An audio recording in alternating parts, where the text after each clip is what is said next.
Hi, welcome to the Gen Blend. Welcome. I am Sophie Wade, a workforce innovation specialist focused on up-leveling leaders to manage thriving multi-generational distributed teams. And I'm Danielle Farage, Gen Z speaker and talent strategist, helping bridge gaps between Gen Z and older generations through learning and authentic connection. And this is our monthly video series. We are here to work through and solve multi generational issues at work. And this is our fourth episode. Is your team communicating effectively? So let's jump into the first segment, which is our Fast 4 news series. And we discuss 4 latest news articles on multi-generational issues. So the first one is retired boomers have one big regret. That Business Insider is reporting that baby boomers are jealous of Gen Z's modern attitude towards calling out sick and taking time off work. So, of course, I understand boomers' regrets, thinking back to some of the unforgiving hours that I had as a Gen X, so I can understand how boomers feel. It really makes me think about what boomers and Gen Xers who are still in the workforce, thinking about the regrets that they may have later on, and rather sort of thinking differently about what they're going through right now and how they might be able to balance work out differently. It was possible to change how we were thinking about work then, but now we really can. We have so much more capability and technology solutions that we can do that. Yeah, and it's interesting because I've seen many leaders over the years talk about how they wish they had approached work differently and in more of a similar way to many of my peers and I, which is that work should really enable life and not consume it. And I see that shared mentality as a big opportunity to actually foster intergenerational relations that go beyond the typical surface level interactions that might happen at work to deeper relationships that serve both parties in new ways.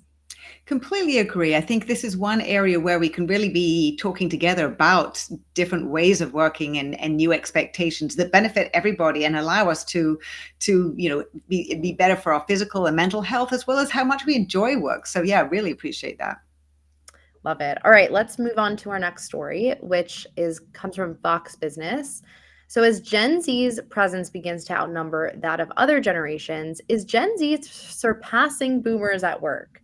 So this article goes into how companies focusing on providing guidance for Zoomers in the workplace, which I think is Gen Z, is a smart move. And Gen Z employees need mentorship to really foster personal accountability, professional growth, and spiritual guidance.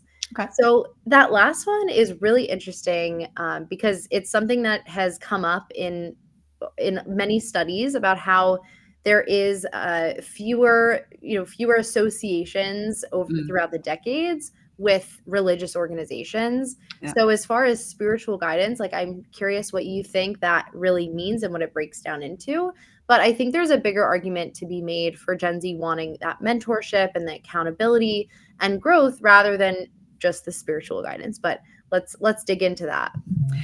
Yes, I think spiritual guidance can take on many forms and have people have very different interpretations of what that means. I think in a work context that can really be to do with corporate values and sort of how the workplace, what the work environment and how supportive it is, as well as that community, which has been very much what religion has the components of what religious communities have provided to different people. So I think that's very interesting and something to dig into. As far as the mentorship, yes, I think what we have in communities are particularly bi-directional guidance and sharing values, but also give that guidance for the younger generations when we're thinking about when we see millennials and Gen Zs rising into new leadership positions, whether it's managers or as millennials moving into more executive positions, the kind of guidance that they're needing. And so all the generations can really be helpful for that. I think it becomes more and more important as that generational shift is happening. Definitely. So the third one is about where bridging generational gaps, where experience meets innovation. That's from Forbes. With rapid technological advances and shifting workplace dynamics, the convergence of youthful innovation and seasoned experience becomes a critical driver of organizational success.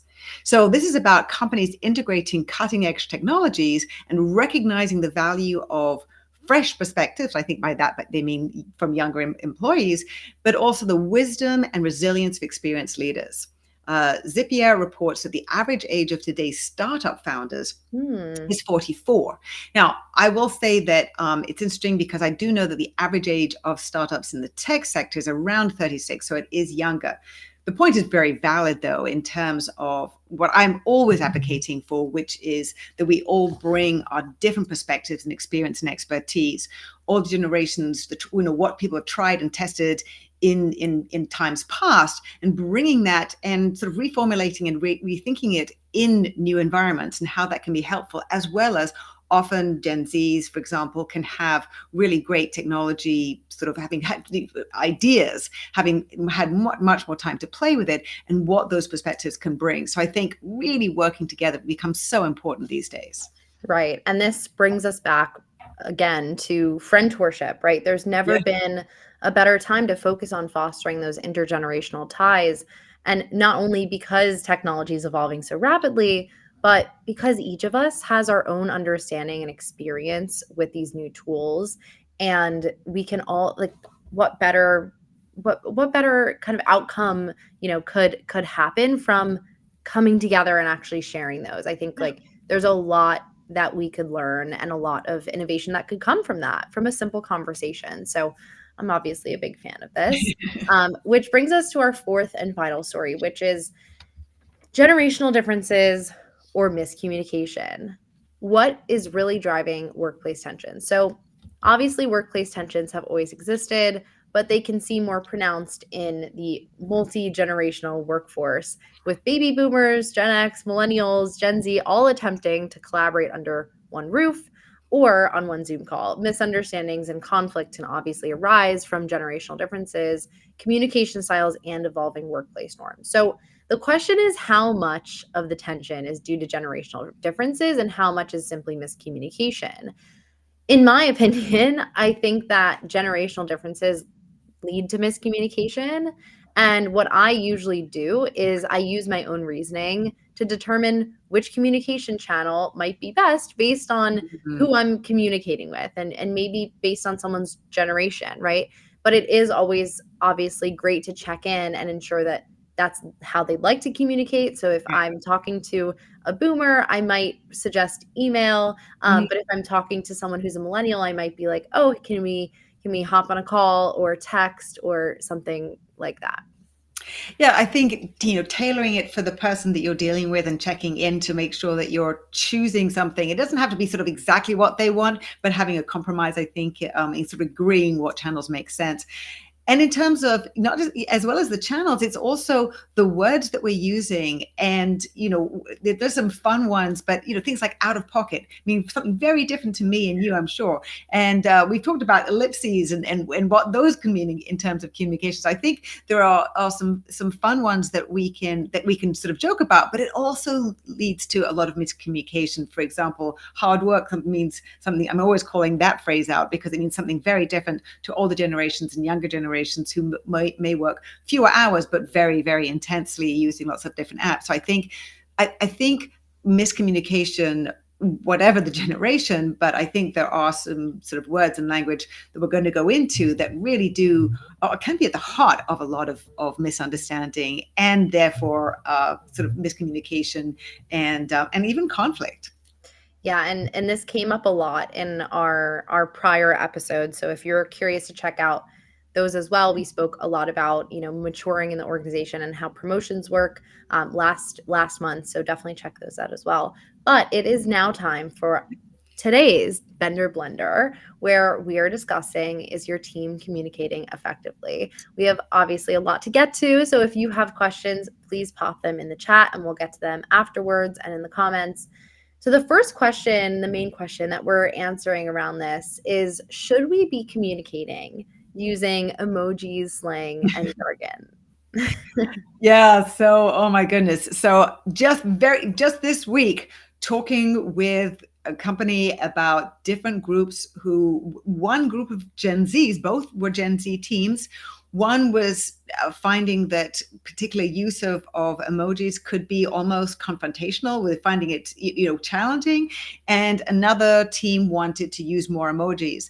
I think the point about that is having an agreement about what emojis those might be, not wanting to, be misinterpreting. But it's not just, obviously it's emojis, it's jargon, it's slang, and there are different jargons, not just between generations, but obviously, I remember doing VC work and the way that we had our sort of inside language that can be exclusive, right? It can not allow people to understand exactly what we're talking about. So really being thoughtful about how we're communicating so that people can really understand it. And that goes to the slang and the jargon and who you're dealing with and what words are really going to be helpful to make sure that you're understood. Right. And I would say, if you are starting a new career or you're, younger in your career, I would say that it's great to find someone who you feel safe with to ask those clarifying questions, right? Whether it Yeah. be in like a side chat on a Zoom or in the room, quietly, like, what does this mean? And for leaders to also be mindful of the different levels that are in the room and what Yeah. people's familiarity might be with certain jargon. I do think something that does come up too is, people might sometimes make jokes in front of other people using slang that other people wouldn't understand. And to my understanding, this happens a lot in classrooms.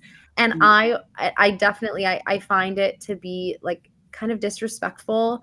And so I think also the more that we can minimize that kind of, Yeah. exclusive language that only some people will understand, or even just take the time to explain the joke, is really something just that positive that each of us can do. Yes, my 17-year-old daughter does make fun of me. And could be like, oh no, we don't say that, or we don't use it like that. So I'm always learning, and sometimes I'm kind of, it's like, okay, no, you don't have to laugh at me, but I am always appreciating that I need to stay current, because it also the jargon moves so fast, and so trying to keep up with it is a challenge, but it's also, that's part of the game, I think, on your side, right? So it can be fun, but yes, in a work context, trying to keep that down and doing within and sharing within safe environment is important. Yeah, and I think the other thing too is just adjusting your language based on who you're talking to, so that you can increase the odds that a message will land the way that you want it to, and that you'll be understood with minimal need for those further explanations, which might make people feel a little bit like uncomfortable or shy. But I think there's a personal operating system, as I like to call it, that can be learned over time in working with other people. And having team agreements, we've talked about this before, and it becomes so important for communication, for the channels, which we'll get to later, but also these words and thinking about emojis, because the teams, if they have very different reactions in terms of how emojis are being experienced, there needs to be some agreement within the team and maybe even across a company to make sure that there is a range. So it's not just what you want, it's not just what I want, but there is a range that is understood. But having those team protocols, which include communication, sort of means and phrases and language, so that everyone can feel comfortable and be understood. Right. And also you can create your own emojis and language. I remember at a prior job, we had our own like Slack little, I don't know what you call them, like Yeah. little reactions, Okay. little characters that we made out Nice. of like memes of each other. Like, it was really funny. And Oh, I so, love that. and then you label them like what they're supposed to mean. Right. So I think also you could get fun and creative with it. It doesn't need to be just, That's just really normal nice to actually emojis. create your own, exactly, Yeah. within a team. So the next question is, how do multiple generations communicate best across different channels and time zones? So this is interesting because personally, when I worked with a European team, it was really ideal. Mhm. I knew that we would always sync in the morning, and that helped me Yep. get my day started. And then by noon, I was able to ask any clarifying questions that came up, and then I'd basically have the entire afternoon to execute without interruptions and with that trust. And if Mhm. there was something I needed feedback on, I knew it would usually be there by the time I woke up in the morning. And I also found that using Loom and voice notes in Slack were Wow. super effective for that async communication, as well as like Google Docs for any async written collaboration. And the thing that occurred to me too is that my team was largely, it was young. Like there was Mhm. no one over the age of 40. And so I think that also helped with that digital fluency. Like Mm. everyone was kind of like, yeah, let's use like the latest tool, or let's try this out. Or it was like very, kind of open to new tools. And not to say that that's like something that only occurs in younger teams, but I think like, if we're looking at like the general, and it tends to be easier to introduce those like new tools in that context. Yes, and so to first of all, to the time zones, yes, having that overlap, and I'm curious, I want to get to kind of like how much you were trained or understood or collaborated to get that understanding of how that sort of the back and forth would work and how you were using the time zones, but having core working hours that there is some overlap so that you were able to work before, then have a time together, or other team members were in Europe were able to work before you woke up, then you had time together, and then you had time after that. So I think using those time zones like that can be really important as well when you have say a team that's working that's all around the world, and you have lots and lots of different time zones that need to be catered to when you're making a decision, for example, getting everybody's input. So it really then requires, in order for everybody to give their commentary to when an important decision is going to be made in particular, to make sure that there's time for everybody to give their inputs all around the different time zones, and then incorporate those so that everybody can feel that their opinion is valued, and included. And in terms of when you're thinking about the different asynchronous, like what you're using for live, when you need to use live communication, when you can be using async, and you can be using Yeah. Slack and other different async, like Loom, different async tools, how much was that sort of trained and discussed, and a very sort of thoughtful internal process to learn that? Because I remember you saying that a new CMO, I think it was, or an executive at a remote first company, brought on somebody who wasn't necessarily up to speed with all the async communications, and that can lead obviously to some misunderstandings and not necessarily scheduling things or working in the optimal way. It's interesting because, in that specific situation where you have someone who maybe is more senior, who doesn't necessarily work in that way, or it isn't like natural to them. Yeah. I think it raises the question of like, whose job is it to explain to them how we work, Yeah. and for those conversations to be super respectful and not, hey, this is not the way that we do things, right? And coming Mm. from a different place with more empathy, and sort of like a team lens of like, how can we make this work the best possible for everyone. Yeah. But I think that for my example of how we sort of decided on which tools to use, I think it was largely, we knew of some really interesting tools that were coming out of like Y Combinator, and we just decided, oh, like let's try this out and let's see how this Okay. fits for our team. And it was very much a try before you buy. Like Okay. let's see how this works for us. With the other tools that we're already using. Yeah, I think it's important because this is an iterative process, and so many of the tools are changing and updated as people, as companies and their applications integrate more AI, so that then as you're using something, different tools can evolve in different ways that can be more or less useful for you. So yes, I have that testing and experimenting before deciding on what tools are actually going to be best for your team and company. It can be really important. Um, and so I think that there's also it's also the channels we need to discuss in terms of, we had we were talking about Gen Z's not calling the doctor to make an appointment, and Mm. how that was something that was sort of needed to be learned by younger generations. Now I'm very used to that, and you made the point earlier about the fact that this is your MO is to be setting up appointments always online. Let's just talk about that a little bit more. I mean, many of us didn't grow up needing to make phone calls, and we were born into, It like, sounds so strange to me when you it's say that, but it crazy. is absolutely completely true, It's true. obviously. I was born, into the age of, like, the smartphone. So by the time I was in 6th grade, I had a BlackBerry. God Yep. knows why. That was the end of my boring childhood. Played a lot of Brick Breaker, but to your point, we have, Resi and OpenTable for Yeah, making restaurant reservations. We have ZocDoc for making doctor's appointments. yep. Even the way that we date has been, gone from calling and, like, in-person FaceTime to texting and FaceTiming or phone calls.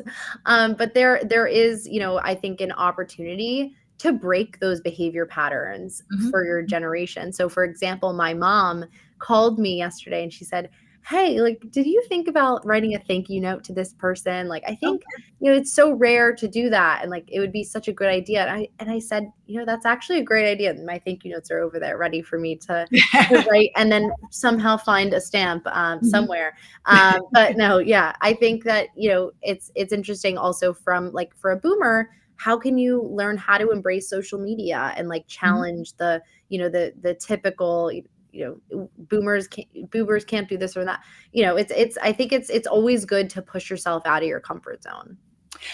I think it's a very valid point, and to recognize how much things have changed. Because when you and I were talking about this before, it didn't even register with me that just making a doctor's appointment before, I saw that I could do it online, and I the barrier for me, it was more effort to find, like, oh, what was my passport, and I know I've LinkedIn, and, like, so it was more effort for me to actually do the online booking, even though now I think that I thought about it afterwards, of course, I would have all the appointments possible. And that would be much easier, in fact, to be able to look at the availability and have that done on my terms and not be wasting time on the phone than to just get, I just needed to get past the barrier of getting into the online app. So, that was really interesting to me. Yes, of course, I'm using Otable and I'm using Enresi. I don't try and call up the restaurant, wouldn't bother with that. So seeing where the barriers are and how we can reduce the challenges that we're facing as we're sort of looking at what makes the most sense and thinking, like, what is optimal in this particular situation, and change our behavior, saying, like, breaking the norms that we've had, whether it is writing a thank you note, or how we're actually booking or calling the doctor. Right, and I think these things come up every single day in the Yeah. workplace. It's like how you do things is always it can always come into question. That being said, let's move on to our third and second to last question is, how can different generations best contribute their opinions? Oh, this is a fun one. Okay, so I will say, for better or worse, that I do hear lots of older generations who find it almost confrontational, just the fact of younger Gen Zs contributing their opinions with confidence and energy. So not even what they say, not what you say. And so that is a place where it's just so not what all the generations are used to. They would never have spoken up. They would never have dared to offer their opinion as some young person who had no idea, who had no information, and whose opinion wasn't valued and was not wanted. So Mm, this is a big transition. I do think this is where we all need to take a big empathetic breath and recognize that this is where young people have been taught to advocate for themselves by their parents, by their boomer and Gen X parents. And this is, so as they come into the workplace, they're going to be advocating for themselves, advocating for yourselves. And this is something where we're not there yet. We need to, and tone can just change of tone might be able to help too. But this is more challenging because the transition is underway, and the fact that Gen Zs have so much of value, yeah. particularly to do with technology, is something new. Right. And, not only did our parents teach us to speak up, but they also taught us to talk about our feelings. Oh, And yes, yes. Oh, that's something that we're also facing some challenges with in the yeah. workplace. And, as someone who went straight into the startup world upon graduating, bec largely because I knew that there was this sort of opposition-ish to young people bringing their ideas, and I Yeah. wanted to contribute a lot. There was still a nuance that I had to learn from a corporate mentor about the way that I present my ideas to teams. Right. And if you're in an environment where you do feel more like an equal, even then you need to learn how to communicate effectively. And in any team environment, being a new member requires listening to understand Yeah. before trying to change anything. And this is something that I teach a lot for specifically in university students, Mhm. because they do come with all these ideas and they have like big eyes and they have amazing ideas. And you also have to understand that you're a puzzle, you're a puzzle piece of like a much larger organization. And, for example, if you want to suggest a faster, easier way to complete a process, I think asking your colleagues and later on your manager about why certain processes are done the Mm. way that they are before suggesting a new way can be a great first step for creating some sort of change or innovation. Completely. And I think such great points there. And when we're thinking about one, the tone, a suggestive tone, and the how is really important to both sort of value and validate what was being done before, understanding that, and then bringing that sort of the hack mentality, right? Like, how can we do this differently? Because there may be some faster and quicker and different solutions because of technology, because of the fact that the environment has changed.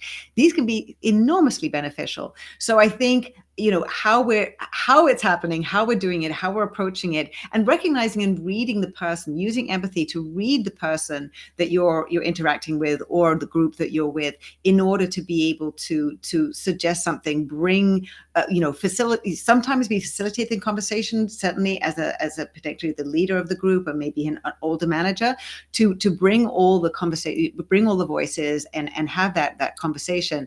But as you're saying, the how, the way to posit it as a how is very helpful. Right. And I think because it's so intuitive for Gen Zers to find an easier, faster way to do things, we love efficiency, right? Yep. Many of us just think, oh, why wouldn't I say this or propose this, right? Like, I really understand it. But you really do need to take a step back and realize that you're just a piece of the puzzle. Yes, yes. And we're evolving. There is so much value that everybody can bring. And when we can all respect and understand and appreciate that and see the value and hear the different contributions that add value to the meeting, to whatever product is being developed or surface is being updated, I think that really lends it, and we sort of see how much we can all move forward more productively. So our last question is, how can generations approach difficult conversations in a safe way? Mm. Well, one of the things I spoke about in my keynote last week in Tulsa, which was on the 3 C's of maximizing Gen Z Mm, talent, right. was connection. And it's really one of the things I talked about was having a regular space and meeting on the calendar between a manager and a managee, where it's not about the workflow, Mm, but it's rather a space to explore, how are you doing? yeah. And what are those organizational, life, environmental roadblocks? And how can I, as a manager, help alleviate those so that you can do your job better? And it's really important, like super important, to have those really human interactions, especially with Gen Z. We really value those types of spaces. Agreed. And this is where it goes even deeper into sort of empathy and using those empathetic interactions, creating trusting relationships. You don't have to be friends with your team Yeah. or your manager, but having trusting relationships where the manager does create safe space, creates those kind of relationships where the younger folks can feel comfortable to speak up, and also sort of surface difficult issues or share their feelings, or share the challenges that they're having, so it doesn't have to become as difficult if it escalates. And I think that also helps when a manager can be vulnerable, either talking about a difficult situation that they've had that may be relevant, or a mistake that they've made, so that there isn't this feeling that sort of it takes the stress level down for particularly the younger person, if where the conversation is difficult and involving something that they might have done.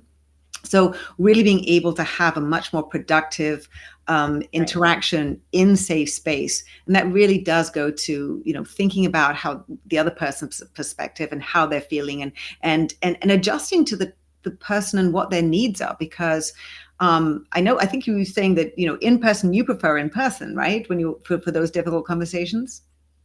Yeah, I feel like they tend to be better in person for me, but, obviously everyone feels, differently, and I think that they could be done virtually. I've done them virtually as well, but to your point about the manager and how to build trust, it's really, like, for managers to come into that same meeting and come and share in the same way, right? Like, what roadblocks exist for them, and to come Yep. up with solutions together, and that those roadblocks could come in the form of feedback to the individual, or Yep. it could be new team agreements or delegation or whatever Yep. the solution. I do think that, for me personally, they have been best done synchronously and on person. And if you're doing, if you're in a remote first organization, doing an offsite, a walk and talk on an offsite is like one of my favorite methods, just keeping it casual and authentic while also creating that sense of safety.